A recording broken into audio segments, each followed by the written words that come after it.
کے ساتھ یہ بات ہے جب قوم میں فحش بڑی عام ہوتی ہے اس میں جان لیوا بیماریاں اور اموات بکثرت ہوتی ہے. کثرت سے لوگ مرنے لگتے ہیں جب بدکاری، فحشکاری، زناکاری عام ہونے لگتی ہے. اور جب زکات کو روک لیا جاتا ہے باران رحمت رک جاتی ہے. اور جب ناپ تول میں کمی کی جاتی ہے قحط سالی اور بے روزگاری عام ہونے لگی. اور جب ہم آپس میں عہد و پیمان بھلا بیٹھتے ہیں دشمن ہم پہ مسلط ہونے لگے. اور جب امانتوں میں خیانت ہونے لگتی ہے دشمنوں کا رعب اور دبدبہ ہمارے دلوں میں آنا شروع ہو جاتا. مختصر یہ کہ جتنی بدکاریاں ہوتی ہیں اتنے اللہ کی طرف سے حالات آتے ہیں. ساری سزا تو گنہگار بندوں کو آخرت میں ہے، وہ تو ادھار ہے. جب معاملہ کچھ ادھار کیا جاتا ہے نقد بھی کچھ دے دیا جاتا ہے تاکہ معاملہ مضبوط رہے تو اللہ تھوڑا سا مزہ چاہتا ہے. یہ حالات ہیں. اور دوسرا سبب اللہ سے آزمائش. قرآن پاک میں احادیث میں یہ بات بتائی گئی ہے کہ مومنوں پہ حالات آتے ہیں. احسب الناس ان يتركوا ان يقولوا آمنا وهم لا يفتنون. کیا لوگوں نے یہ سمجھ رکھا ہے کہ جب وہ کہتے ہیں ہم ایمان والے ہیں وهم لا يفتنون ان کے حالات نہیں آئیں گے؟ حالات آئیں گے. وَلَنَبْلُوَنَّكُمْ بِشَيْءٍ مِّنَ الْخَوْفِ وَالْجُوعِ وَنَقْصٍ مِّنَ الْأَمْوَالِ وَالْأَنفُسِ وَالثَّمَرَاتِ. خوف آئے گا، بھوک آئے گی، روزی روٹی کی کمی، مال میں کمی آئے گی، تجارتوں میں گھاٹا، ثمرات میں کمی آئے گی، صلہ نہیں ملے گا، کاروبار کا صلہ نہیں، اور اولاد کے دنیا سے پردہ کرنے کے واقعات رونما ہوں گے. دنیا میں مختلف حالات آئیں گے. اللہ نے فرمایا جب حالات آ جائے کیا کرنا؟ وَبَشِّرِ الصَّابِرِينَ. صبر کرنا ہے، صبر کرنے والوں کے لیے بشارت. آج جب حالات آ رہے ہیں حالات میں ہمارا ایمان بڑھ جانا ہے. بزرگان دین ایک بات بتاتے ہیں یہ جو حالات آتے ہیں اسے مشکل نہیں کہتے ہیں. مشکل حالات، مشکل حالات مشکل کشا سے ملانے کے لیے آتے ہیں اور مشکل کشا اللہ ہے. ہماری حاجت روا اللہ سے ملانے کے لیے ہماری حاجتیں آتی ہیں. یہ جو حالات آ رہے ہیں ان حالات میں ہمارا اپنا ایمان اور زیادہ مضبوط ہونا ہے. مسلمانوں کو کبھی مایوس ہونے کی ضرورت نہیں ہے. جب روس ایران میں گھس گیا تھا علامہ اقبال نے کہا تو نہ مٹ جائے گا ایران کے مٹ جانے سے.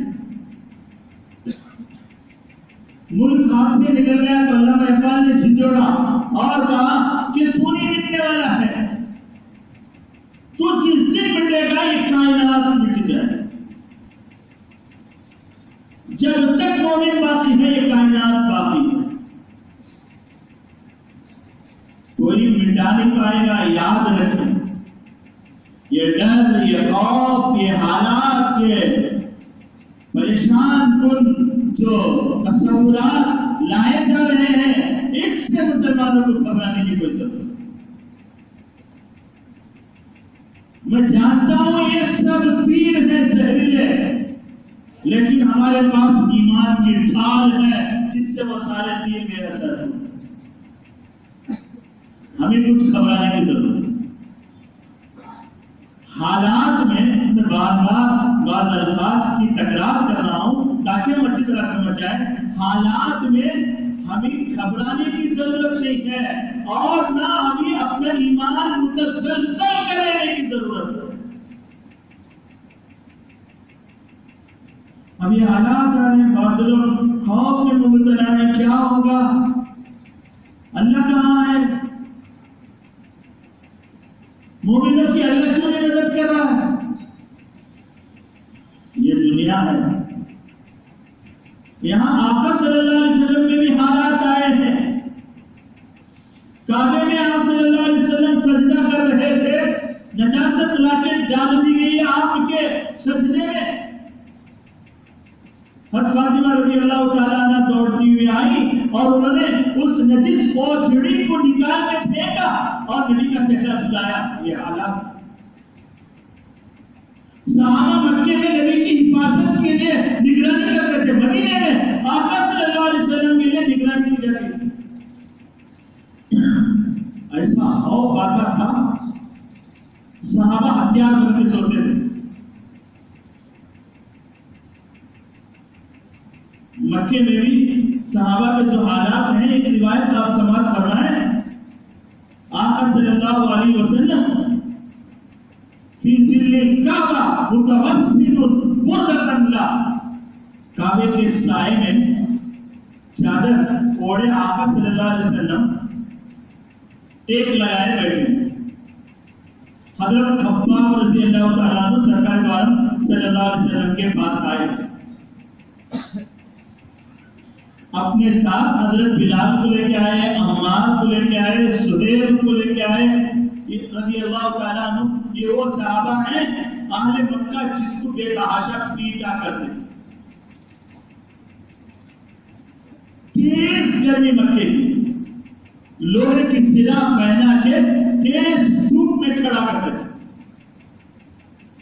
لیکن ان کا ایمان پگھلتا نہیں تھا۔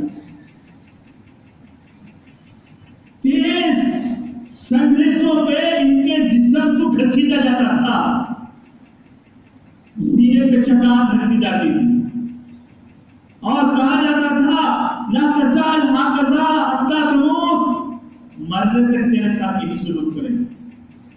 پھر بھی وہ اپنا ایمان چھوڑنے کے لیے آمادہ نہیں۔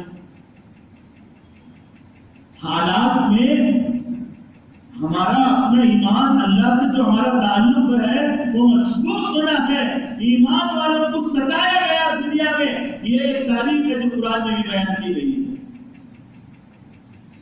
اب یہ صحابہ آئے اور انہوں نے کہا یا رسول اللہ الا تستنصروا لنا الا تدعوا لنا، آپ اللہ سے ہمارے لیے مدد نہیں مانگتے، آپ دعا نہیں فرماتے کہ وہ کافر ہلاک ہو جائے، آسمان سے کوئی چیز اتر جائے۔ آپ صلی اللہ علیہ وسلم جو ٹیپ لگا کے بیٹھے تھے، آپ کا چہرہ سرخ ہو گیا اور آپ سیدھے بیٹھے۔ آپ صلی اللہ علیہ وسلم نے فرمایا گھبرا گئے؟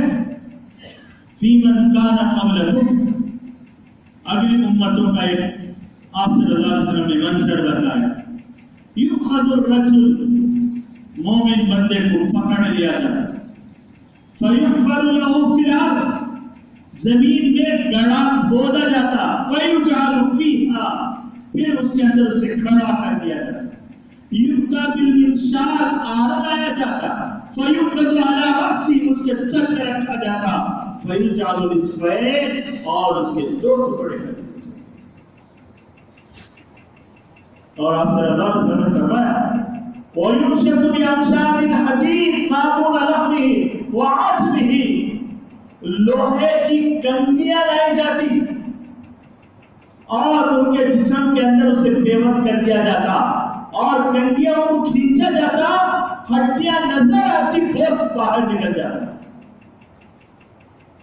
ایک روایت میں ہے لوہے کے کیل سر پہ ٹھوک دیے جاتے اور اسے کھینچا جاتا ہے وہ باہر نکل گیا. آگے آپ صلی اللہ علیہ وسلم نے جو فرمایا وَمَا يَسُدُّهُ عَنْ ذَلِكَ مِنْ دِينِ، اتنی ساری مشقتوں نے بھی ان کو دین سے ہٹایا ہے. دین پہ باقی حالات میں، مشکل سے مشکل حالات میں اللہ سے ہمیں لو لگانا ہے، بجائے اس کے ہم گلے اور شکوے میں اتر آئے، ہمارے اپنے ایمان میں شبہات کا ذہن ہم کھولنے لگے، تو یہ اور زیادہ افسوس کی بات ہے.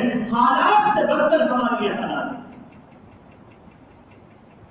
تو یہ بات تو یہ ہے کہ حالات جیسے بھی ہو، حالات میں ہمارا تعلق اللہ سے اور زیادہ مضبوط ہونا ہے.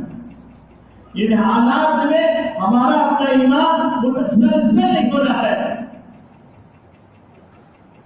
ہمارا اپنا جائزہ ہمیں لینا ہے. اللہ سے ہمارا کیا ارادہ ہے، اللہ سے ہمارا کیا دوستانہ ہے، اللہ سے کیا ہمارا تعلق ہے، زندگی کے کس تعلق میں اللہ سے ہم مضبوط ہیں، کیا ہماری نمازیں مضبوط ہیں، کیا ہماری تجارت صدق سے آراستہ ہے، ہمارے اندر کتنی خرابیاں آج آ گئی ہیں، اس کا جائزہ لینے کا یہ موقع ہے. بدترین ہے سود. آج گھر گھر میں یہ سنگے چلتے اور اس کا قصور صرف عورتوں پہ سر پہ نہ رکھا جائے. جب تک مرد کے دستخط نہیں ہوتے تب تک یہ عورت سنگے میں جا کے نہیں ہوئے. یہ کیا مومن مرد ہے؟ مومن مرد تو وہ ہوتا تھا، علامہ اقبال نے کہا نگاہ مرد مومن سے بدل جاتی ہے تقدیریں. سمندر بھی اسے راستہ دیتے تھے، بجلیاں بھی اس کے سامنے شرمندہ ہو جایا کرتی تھی، سارے جنگل کے درندے اس کی آواز پہ غالب ہو جاتے تھے. لیکن یہ مرد مومن آج دستخط کرتا ہے سنگے کے کاغذات میں، گویا اپنی بیوی کو اس مجمع میں بھیجنے کا یہ اعلان کرتا. یہ ہے مرد. آج اس کا ایک درہم نفع میں پانا اس کا گناہ بستر میں ماں کے ساتھ برا عمل کرنے سے زیادہ بدتر ہے. کیا آج یہ سنگے ہمارے اپنے محلوں میں جگہ جگہ موجود نہیں ہیں؟ کبھی مسکرات نکلتی ہیں، ایسا لگتا ہے نہیں جاننے والے کے لیے اجتماع ہے، چھوٹا ہے دل کی مسکرات ہے. یہ تو سود ہے. بے حیائی سر چڑھ کے بول رہی ہے، فحاشی سر چڑھ کے بول رہی ہے، اور بارہا کہا جا چکا ہے. اور نیٹ میں جو ہماری بہنیں شیئریں کر رہی ہیں، ان میں اور کوٹوں کے زمانے میں جو ناچتی تھی لڑکیاں، ان میں کیا فرق ہے؟ یہ شریف ذاتیہ ہیں، یہ ہمارے شریف ذاتیہ ہیں، یہ امت کی شہزادیاں ہیں. آقا صلی اللہ علیہ وسلم نے حاتم طائی کی بیٹی کو جب برہنہ سر دیکھا، اپنا رومال دیا، صحابہ نے کہا یا رسول اللہ یہ کافرہ مشرکہ ہے. آپ نے فرمایا میری بیٹی ہوتی ہے کافرہ مشرکہ ہی کیوں نہ ہو، میں اسے برہنہ سر دیکھ نہیں سکتا. آقا تو یہ فرماتے صلی اللہ علیہ وسلم میں مشرکہ کا برہنہ سر نہیں دیکھتا. یہ دین کی شہزادیاں، یہ ہماری شہزادیاں ہیں. آج کیا مجرا کر رہے ہیں، اور کوئی حیا نہیں ہے. آنکھوں کا پانی خشک ہو گیا ہے، غیرت گائے کھا گئی ہے، اور یہ ساری چیزیں ہو رہی. ایسے میں اللہ تبارک و تعالیٰ سے ہمارا کیا تعلق؟ حدیث پاک میں ہے بیٹھ کے مجمع رو رو کے دعا کرے گا، عرش تک ان کی دعا نہیں پہنچے گی. آپ صلی اللہ علیہ وسلم نے فرمایا اللہ کہیں گے فَإِنَّهُمْ أَغْضَبُونِي، ان لوگوں نے مجھے غضبناک کر کے رکھا. ان لوگوں نے مجھے ناراض کر کے رکھا ہے۔ تو حالات میں اپنے ایمان کو ضائع کرے بغیر، شکوک و شبہات میں مبتلا کرے بغیر، اللہ سے اپنا تعلق مضبوط کرتے ہوئے اللہ سے لو لگانے کی ضرورت ہے، اللہ سے اپنا تعلق اور رشتہ جوڑنے کی ضرورت ہے۔ ہمیں اپنے زندگی کا محاسبہ کرنے کی ضرورت ہے، ہمیں اپنی زندگی کا جائزہ لینے کی ضرورت ہے، ہمارے اپنے دل میں اللہ سے تعلق مضبوط کرنے کی ضرورت ہے۔ جس دن ہم اللہ سے اپنا تعلق مضبوط کریں گے، ہمارے مساجد مصلیوں سے آباد ہوں گے، ہمارے گھروں سے یہ سنگا نکلے گا، یہ سودی کاروبار نکلے گا۔ قرآن میں اللہ نے کہا فَأْذَنُوا بِحَرْبٍ مِّنَ اللَّهِ وَرَسُولِهِ، جو سود میں ہے وہ اللہ سے جنگ کی حالات میں ہے۔ ہم گناہوں سے باز آئیں گے، ہماری بچیاں دوپٹوں سے اپنا سر سجائیں گی، اور ہمارے باپ، ہمارے امت کے باپ باحیا بنیں گے، اپنے بچیوں پہ کنٹرول کریں گے، اور ہمارے نوجوان یہ ہمارا گندی، یہ گندی فلمیں دیکھنا اور اس میں وقت برباد کرنا، کمائی سے زیادہ اس میں اپنی شاموں کو بتانا۔ آپ صلی اللہ علیہ وسلم نے فرمایا رات میں بیکار کی بات کرنا منع ہے، نماز عشاء کے بعد وہ بات جس میں نہ دین کا فائدہ، وہ بات نہ جس میں دنیا کا فائدہ، آپ صلی اللہ علیہ وسلم نے فرمایا منع ہے۔ اور یہاں گندی چیزیں، گندی باتوں کی چلن ہے۔ اگر ہمارے نوجوان اس سے رکیں گے، ہم اپنے حالات کو سدھاریں گے، ہم اپنے آپ کو ایمان سے ہمارے صالحہ سے سنواریں گے، حالات یقیناً بدلیں گے، کل آج بدلیں گے اگر آج ہم نے آپ کو سنوارا۔ سورہ بنی اسرائیل میں اٹھا کے دیکھیں اللہ فرماتے ہیں وَإِنْ عُدْتُمْ عُدْنَا، تم نافرمانی کرو گے ہم اپنا فیصلہ کریں گے، تم لوٹ کے آئے گے، لوٹ کے آؤ گے ہم اپنا دوبارہ فیصلہ لیں گے۔ اعمالکم عمالکم کہا گیا، ہمارے اعمال ہمارے حاکم بن کے ہم پہ مسلط ہوتے ہیں۔ اگر ہم نے ان برے اعمال کو ترک کیا، اللہ سے لو لگایا، یہ کوئی ڈرنے کی بات نہیں ہے۔ قرآن پاک کی ایک آیت ہے، قرآن کی آیت لگتا یہ ہے کہ آج کے حالات ہی کے لیے نازل ہوئی ہے۔ قرآن ایک معجزہ ہے، اتنی سی کتاب ہے، سارے زمانے میں دنیا کے ہر خطے میں جب اس کتاب کو پڑھی جائے لگتا یہ ہے کہ یہ کتاب ہمارے لیے ہی اتاری گئی ہے۔ اللہ تعالیٰ فرماتے ہیں وَقَالَ الَّذِينَ كَفَرُوا لِرُسُلِهِمْ، توجہ سے ہم سنیں، وَقَالَ الَّذِينَ كَفَرُوا لِرُسُلِهِمْ، کافروں نے اپنے زمانے کے پیغمبروں سے کہا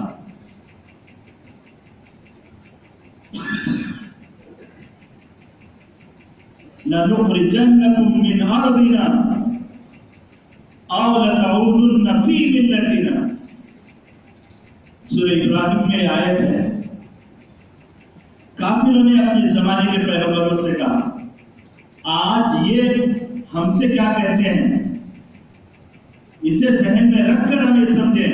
اللہ نے نقل کیا، کافروں نے اپنے زمانے کے پیغمبروں سے کہا لَنُخْرِجَنَّكُم مِّنْ أَرْضِنَا أَوْ لَتَعُودُنَّ فِي مِلَّتِنَا۔ دو چیزیں، لَنُخْرِجَنَّكُم مِّنْ أَرْضِنَا، ہم اپنی زمینوں سے تم کو نکال دیں گے، ہم اپنے ملک سے تم کو نکال دیں گے۔ کافر پیغمبروں سے کہتے ہیں ہم نکال باہر کر دیں گے۔ أَوْ لَتَعُودُنَّ فِي مِلَّتِنَا، اگر تم اس سے بچنا چاہتے ہو ہماری ملت میں واپس لوٹ کر آ جاؤ، کفر میں لوٹ کر آ جاؤ۔ کفر میں لوٹ کر آؤ گے تو زمین میں تمہارے لیے جگہ ہوگی، زمین میں تمہارے لیے بسنا آسان کریں گے، ورنہ لَنُخْرِجَنَّكُم مِّنْ أَرْضِنَا۔ یہ بات ہے، کیا یہ بات آج نہیں کہا ہے، آج نہیں کہی جا رہی ہے؟ لگتا یہ ہے کہ آج ہی کے لیے آئے ہیں۔ پیغمبر کون ہوتے ہیں؟ جن سے کوئی گناہ نہیں ہوتا، وہ اللہ کی مطیع اور فرمانبردار ہوتے ہیں۔